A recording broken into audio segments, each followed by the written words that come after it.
ডিমডিমার haven shelter home চরম সংকটে, ৭৫ জন অসহায় মানুষের খাবার ও চিকিৎসা নিয়ে উদ্বেগ।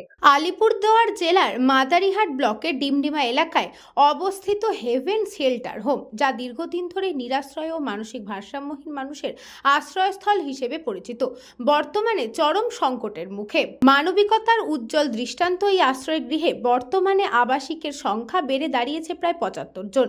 ফলে খাদ্য ও চিকিৎসা পরিষেবা বজায় রাখা ক্রমশই কঠিন হয়ে উঠছে।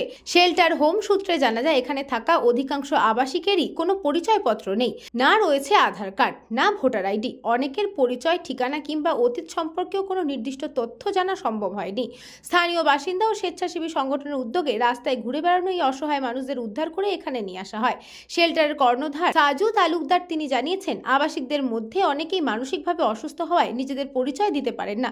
তবে যারা ধীরে ধীরে সুস্থ হয়ে ওঠেন, তাদের পরিবারের সন্ধান করে বাড়ি পৌঁছে দেওয়ার ব্যবস্থা করা হয়। কিন্তু বর্তমানে নতুন করে আশ্রয় পাওয়া অনেক আবাসিকের শারীরিক অবস্থাও অত্যন্ত শোচনীয়, ফলে চিকিৎসার প্রয়োজনীয়তা বেড়েই চলেছে বহুগুণে। সবচেয়ে বড় বাধা হয়ে দাঁড়িয়েছে হাসপাতাল পরিষেবা। পরিচয়পত্র বা প্রয়োজনীয় তথ্যের অভাবে অনেক ক্ষেত্রেই হাসপাতাল কর্তৃপক্ষ রোগীদের ভর্তি নিয়ে অস্বীকৃতি জানাচ্ছে, ফলে বাধ্য হয়েই প্রাইভেট চিকিৎসার ব্যবস্থা করতে হচ্ছে, যা এই শেল্টার হোমের পক্ষে অত্যন্ত ব্যয়বহুল। যদিও সমাজের কিছু সহৃদয় মানুষও সংগঠন আর্থিক ও নানাভাবে সহায়তা করে চলেছেন, তবুও ক্রমবর্ধমান খরচের চাপ সামলানো সম্ভব হচ্ছে না। খাদ্য ও চিকিৎসার জন্য পর্যাপ্ত অর্থের অভাবে শেল্টার হোম পরিচালনায় বড়সড় সংকট তৈরি হয়েছে। এই পরিস্থিতিতে সাজু তালুকদার প্রশাসনের হস্তক্ষেপ কামনা করছেন। তার বক্তব্য, সরকার যদি এই আশ্রয়গৃহের দায়িত্ব গ্রহণ করেন, তাহলে আমি তা তুলে দিতে প্রস্তুত। অন্যথায় সমাজের মানুষ যদি পাশে দাঁড়ান, তাহলে এই মানবিক উদ্যোগ চালিয়ে নিয়ে যাওয়া সম্ভব হবে। বর্তমানে আমি নিজেও মানসিক ও শারীরিকভাবে ভেঙে পড়েছি। মানবিকতার এই গুরুত্বপূর্ণ উদ্যোগ ভবিষ্যতে টিকে থাকবে কিনা তা এখন অনেকটাই নির্ভর করছে প্রশাসনিক সহায়তা ও সমাজের সম্মিলিত উদ্যোগের উপর।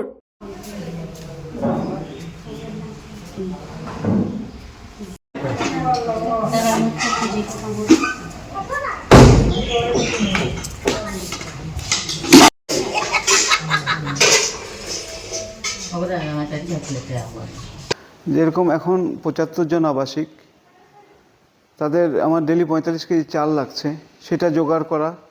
দ্বিতীয়ত, আমাদের বাউন্ডারি নেই, সেটা দরকার। এবং আমাদের লাইটের যে বিল আসে, প্রায় মাসে ৮-৯ হাজার টাকা করে বিল আসে।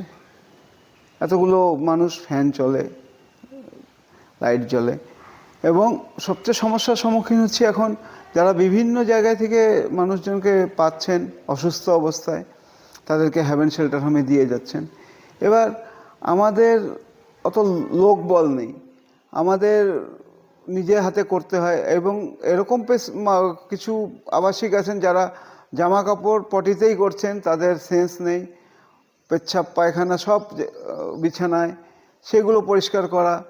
আমাদের তবুও এই মুহূর্তে ৬ জন স্টাফ আছে, কিন্তু স্টাফের তো একটা ন্যূনতম তাদেরকে একটা পয়সা দিতে হয়। এবার সরকারিভাবে আমাদের প্রতিনিয়ত কোনো সাহায্য আমরা পাই না, তাই খুব সমস্যা হচ্ছে চালাতে। বিশেষ করে যেই রোগীরা ঘটনা হলো যে রাত বিরেতে পুলিশ প্রশাসনও যেখানে লোক পাচ্ছে, তারাও কি বলবো, এক প্রকার তারাও অসহায়, তারা আমাদের এখানে নিয়ে আসে। এবার তাদেরকে সেই একটা নতুন মানসিক রোগী বা শারীরিক অসুস্থ মানুষকে নিয়ে আসার পর তার যে শুশ্রূষা করতে হয়, সেটাই আমাদের ঘাম ছুটে যায়। এবার তাদেরকে যদি হসপিটালে ভর্তি করি, হসপিটালে ভর্তি করলে আধার কার্ড মাস্ট। আধার কার্ড না হলে তাদের কিছু টেস্ট যেগুলো আছে সেগুলো হবে না। এবং হসপিটালে ভর্তি রাখলে আননোন পেশেন্টকে ভর্তি রাখে না হসপিটাল, তার সঙ্গে আমাকে অ্যাটেন্ডেন্স রাখতে হয়, এবং অ্যাটেন্ডেন্স আমার পক্ষে রাখা সম্ভব না। তো তাদেরকে প্রাইভেটে চিকিৎসা করাতে হয়, সেটা একটা খরচের ব্যাপার আছে। এই সব নিয়ে খুব সমস্যার মধ্যে চলছে হেভেন শেল্টার হোম। মানুষ সাহায্য করছেন, কিন্তু কতদিন মানুষের সাহায্যের ভরসায় থাকবো? দিন দিন লোক বেড়েই যাচ্ছে। এতগুলো লোককে, মানসিক রোগী, কেউ শারীরিকভাবে অক্ষম, তাদেরকে মেনটেন করা আমি আর পেরে উঠছি না। আমি চাইছি যে হয় যারা মানুষ দিচ্ছেন এনে, তারা পাশে দাঁড়ান।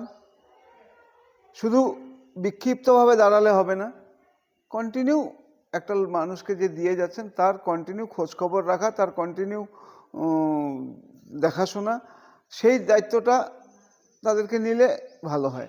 আর না হয়তো সরকার যদি এটাকে অধিগ্রহণ করতে চায়, আমি স্বেচ্ছায় সরকারের হাতে তুলে দিতে রাজি আছি। জলপাইগুড়ি থেকে খাদিমুল ইসলামের report, news Banga time. St. Augustine's Day School, Barakpur. Success for every child.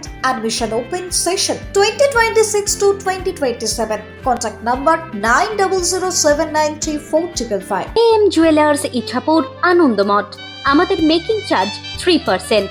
আমাদের লাইভ দেখুন JM জুয়েলার্স ফেসবুক পেজে প্রতিদিন রাত 7:35 আমাদের ভিডিও শেয়ার করলে পেয়ে যাবেন সোনার নাকছাবি একদম ফ্রিতে।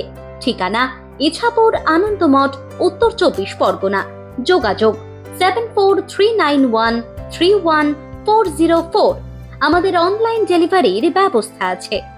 Dolphin school of hotel management MAKAUT অনুমোদিত ও নিজস্ব ম্যান পাওয়ার লাইসেন্স দ্বারা সকল ছাত্রছাত্রীদের ভবিষ্যৎ গড়ার সেরা ঠিকানা dolphin school of hotel management.